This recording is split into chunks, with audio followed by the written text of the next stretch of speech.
Hello all welcome to Sydney నగరం. ఎలా ఉన్నారు అందరూ? బాగున్నారా? మేము కూడా బాగున్నామండి. ఈరోజు నేను స్ట్రాబెర్రీ జామ్ చేయాలనుకున్నాను. ఇది పిల్లలకే కాదండి, పెద్దలు కూడా చాలా ఇష్టంగా తింటారు. నేనైతే ఎప్పుడు స్టోర్ బాట్ చేయలేదు, ఎందుకంటే అక్కడ అన్ని షుగర్స్ యాడ్ చేస్తారు. నేను ఎలాంటి షుగర్స్ యాడ్ చేయకుండా అన్ని న్యాచురల్ ఇంగ్రీడియంట్స్ యూస్ చేసి స్ట్రాబెర్రీ జామ్ చేస్తున్నాను.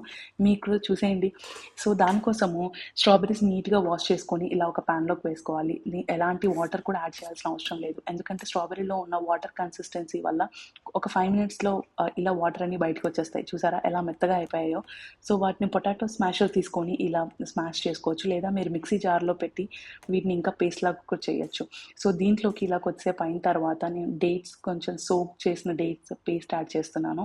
మీ స్వీట్నెస్కి తగ్గట్టు మీరు ఇంకా ఎక్కువ పేస్ట్ కూడా యాడ్ చేసుకోవచ్చు. నేనైతే 2 tablespoon of dates paste use చేశాను. సో దాంట్లోకి 2 tablespoon of chia seeds add చేశాను. సో ఫైనల్గా ఇంకా స్టవ్ ఆఫ్ చేసుకొని దీంట్లో లైమ్ జ్యూస్ యాడ్ చేసుకోవాలి. సో కొద్దిసేపు అయ్యాక కన్సిస్టెన్సీ ఇలా అవుతుంది.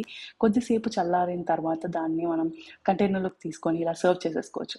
నచ్చిందా? ట్రై చేయండి. ట్రై చేసి మీకు ఎలా కుదిరిందో నాకు చెప్పండి. ఓకేనా? సరే అయితే మరి ఉంటాను.